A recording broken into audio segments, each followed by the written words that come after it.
kebijakan politik dan ekonomi masa Joko Widodo. Pada masa pemerintahan Joko Widodo, pembangunan infrastruktur menjadi fokus utama pemerintah. Infrastruktur yang dibangun meliputi jalan tol, MRT, pelabuhan, bandara, dan kereta cepat untuk mempercepat transportasi dan mendukung pertumbuhan ekonomi. Pemerintah juga merencanakan pemindahan ibu kota negara ke IKN Nusantara di Kalimantan Timur. Kebijakan ini bertujuan untuk mengurangi kepadatan Jakarta dan menciptakan pemerataan pembangunan di Indonesia. Saat pandemi COVID-19, pemerintah menerapkan kebijakan seperti PSBB atau pembatasan sosial berskala besar dan PPKM atau pemberlakuan pembatasan kegiatan masyarakat untuk mengurangi penyebaran virus. Selain itu, pemerintah melakukan vaksinasi massal dan memberikan bantuan sosial kepada masyarakat yang terdampak pandemi. Pemerintah mengeluarkan Omnibus Law atau Undang-Undang Cipta Kerja untuk menarik investasi dan membuka lebih banyak lapangan pekerjaan. Kebijakan ini juga bertujuan untuk mempermudah perizinan usaha di Indonesia. Dalam bidang industri, pemerintah menjalankan program hilirisasi, terutama pada komoditas nikel. Tujuannya agar sumber daya alam Indonesia dapat diolah di dalam negeri sehingga memiliki nilai jual lebih tinggi. Pemerintah juga mendorong digitalisasi pelayanan publik melalui penggunaan teknologi dalam berbagai agar masyarakat dapat mengakses pelayanan dengan lebih mudah, cepat, dan efisien.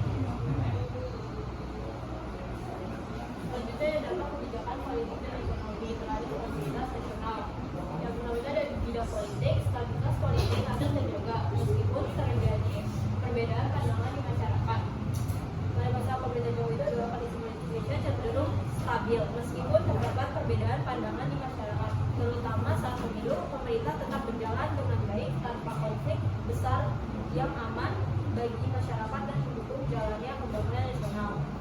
Kepercayaan masyarakat meningkat melalui program bantuan sosial dan komunikasi publik pemerintah. Pemerintah melakukan komunikasi publik melalui media sosial, televisi, dan program-program langsung ke masyarakat. Selain itu, adanya bantuan sosial seperti BLT, bantuan langsung tunai, KIP, Kartu Indonesia Pintar, Kartu Prakerja, dan subsidi lainnya. Masyarakat merasa diperhatikan. Hal ini meningkatkan kepercayaan masyarakat terhadap kinerja pemerintah. Pemerintah menjadi lebih kuat karena dukungan koalisi partai di DPR. Joko Widodo didukung oleh banyak partai politik di DPR sehingga mudah dalam pengambilan keputusan dan pengesahan undang-undang. Dengan dukungan mayoritas, program-program pemerintah dapat berjalan lebih lancar tanpa banyak hambatan politik.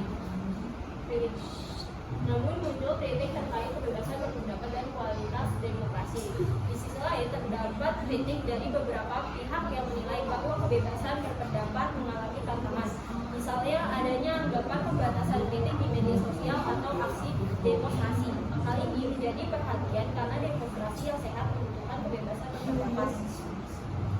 Polarisasi masyarakat sempat terlihat akibat perbedaan pilihan politik. Perbedaan pilihan politik, terutama saat pemilu, menyebabkan masyarakat terpecah menjadi beberapa kelompok. Polarisasi ini sering terlihat di media sosial dalam bentuk perdebatan atau konflik pendapat yang cukup tajam. Yang kedua, bidang ekonomi. Pembangunan infrastruktur meningkat pesat, seperti jalan tol, pelabuhan, bandara. Pemerintah fokus membangun infrastruktur seperti jalan tol, bandara, pelabuhan, dan kereta api. Tujuannya adalah mempercepat distribusi barang dan mobilitas masyarakat. Dampaknya biaya logistik menjadi lebih murah dan kegiatan ekonomi menjadi lebih efisien. Pertumbuhan ekonomi relatif stabil meskipun menghadapi COVID-19. Meskipun sempat mengalami penurunan akibat pandemi COVID-19, ekonomi Indonesia mampu pulih dengan cukup cepat. Pemerintah mengeluarkan berbagai kebijakan seperti bantuan ekonomi dan stimulus untuk menjaga daya beli masyarakat. Peningkatan investasi. Pemerintah membuat kebijakan yang mempermudah perizinan usaha seperti sistem OSS, online single subscription, dan undang-undang cipta kerja. Hal ini menarik investor asing dan dalam negeri untuk menanamkan modal di Indonesia sehingga mendorong pertumbuhan Dengan banyaknya pembangunan dan investasi, terbuka lapangan kerja baru di berbagai sektor seperti konstruksi, industri, dan digital. Hal ini membantu mengurangi pengangguran di Indonesia. Perkembangan ekonomi digital. Di era ini, ekonomi digital berkembang sangat pesat. Banyak masyarakat yang mulai menggunakan e-commerce, dompet digital, dan platform online lainnya. Ini membuka peluang usaha baru terutama bagi generasi muda. Peningkatan utang negara. Untuk membiayai pembangunan besar-besaran, pemerintah menanamkan utang negara meskipun masih dalam batas aman. Hal ini tetap menjadi perhatian karena harus dikelola dengan baik agar tidak menjadi beban di masa depan. Ketimpangan pembangunan. Pada pembangunan meningkat, tidak semua daerah merasakan dampaknya secara merata. Seperti di Pulau Jawa sudah terlihat, tetapi di Indonesia Timur belum terlihat hasilnya atau tertinggal. Sehingga pemerintah perlu terus berupaya melakukan pemerataan pembangunan.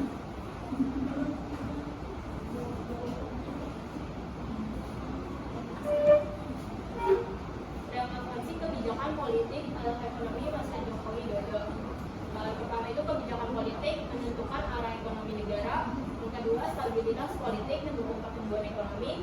Yang ketiga, ekonomi mempengaruhi stabilitas politik. Yang keempat, kebijakan ekonomi dibuat melalui keputusan politik. Yang kelima, politik dan ekonomi bertujuan meningkatkan kesejahteraan masyarakat. Yang keenam, hubungan politik internasional mempengaruhi ekonomi negara. Yang ketujuh, ketidakselarasan kebijakan politik dan ekonomi dapat menimbulkan masalah. Yang ke-8, pemerintah menggunakan kebijakan politik untuk mengatur distribusi dan ekonomi. Yang ke-9, kepercayaan masyarakat terhadap pemerintah dipengaruhi kondisi ekonomi. Yang ke-10, politik dan ekonomi saling mengaruhi dalam pembangunan nasional.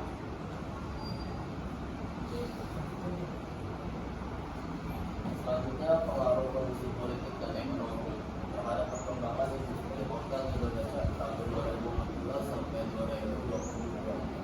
Perkembangan industri perhotelan di Indonesia selama tahun 2014 sampai 2024 dipengaruhi oleh kondisi politik dan ekonomi negara.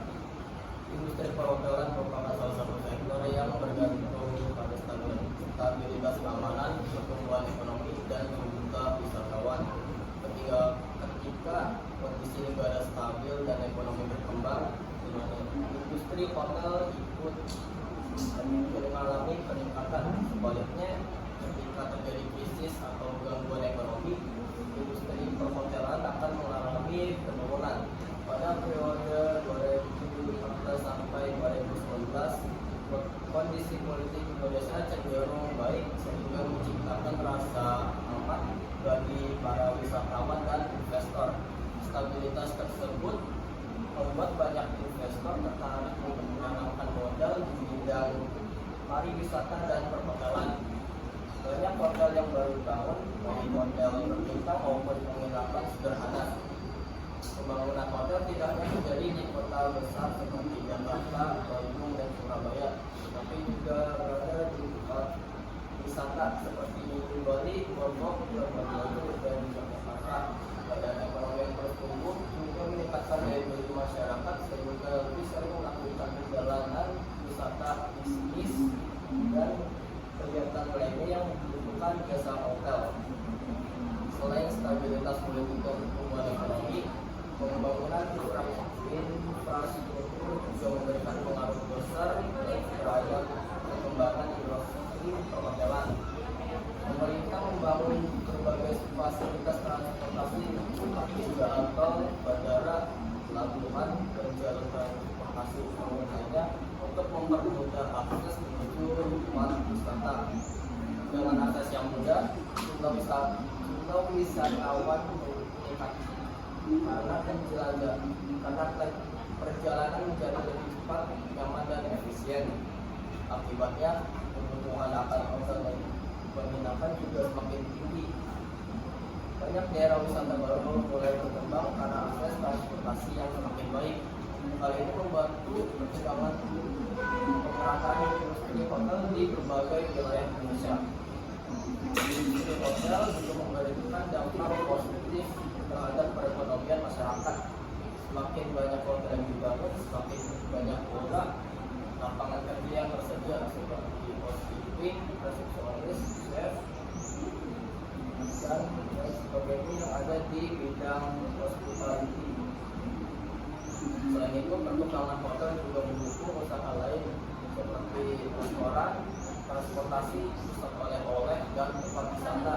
Oleh karena itu, industri perhotelan memiliki hubungan yang erat dengan perkembangan ekonomi nasional. Namun pada tahun 2020, industri perhotelan mengalami penurunan yang sangat besar akibat pandemi COVID-19 yang jalan, penutupan tempat wisata, dan aturan kesehatan yang membuat jumlah wisatawan turun drastis. Banyak hotel yang mengalami penurunan tingkat hunian kamar karena jumlah tamu yang meminat itu sedikit. Sebagian hotel bahkan terpaksa menutup operasional sementara dan mengurangi jumlah karyawan untuk mengurangi kerugian. Kondisi ini membuat industri hotel menjadi salah satu sektor yang paling terdampak pada pandemi. Memasuki tahun 2020 sampai 2024, kondisi industri hotel mulai membaik seiring pemulihan ekonomi nasional. Aktivitas masyarakat mulai kembali normal, perjalanan wisata meningkat, dan berbagai kegiatan lainnya seperti konser, seminar, pameran, dan acara internasional kembali diselenggarakan. Pemerintah juga memberikan dukungan melalui promosi dan perkembangan destinasi wisatawan untuk menarik wisata domestik maupun mancanegara. Tingkat hunian hotel mulai meningkat kembali dan hotel perlahan pulih dari dampak pandemi. Dari kondisi tersebut disimpulkan bahwa perkembangan industri perhotelan sangat dipengaruhi oleh keadaan politik dan ekonomi negara. Stabilitas politik, pertumbuhan ekonomi, dan pembangunan infrastruktur mampu mendorong perkembangan hotel dan pariwisata. Sehingga kondisi krisis seperti pandemi dapat menyebabkan penurunan besar terhadap industri ini. Oleh karena itu, kondisi negara yang aman dan ekonomi yang stabil sangat penting untuk kemajuan industri perhotelan di Indonesia.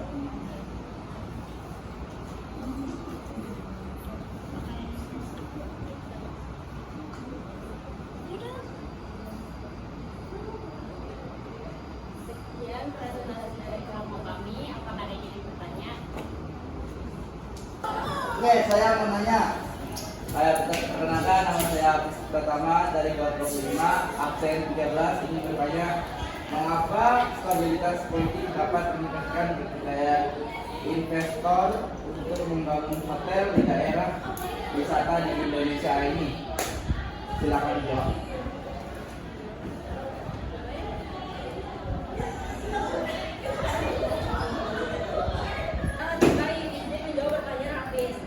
Jawabannya, stabilitas politik membuat kondisi negara aman sehingga investor percaya untuk membangun hotel dan mengembangkan pariwisata. Oke, terima kasih ya. Tutup. Sekian presentasi dari kami. Wassalamualaikum warahmatullahi wabarakatuh.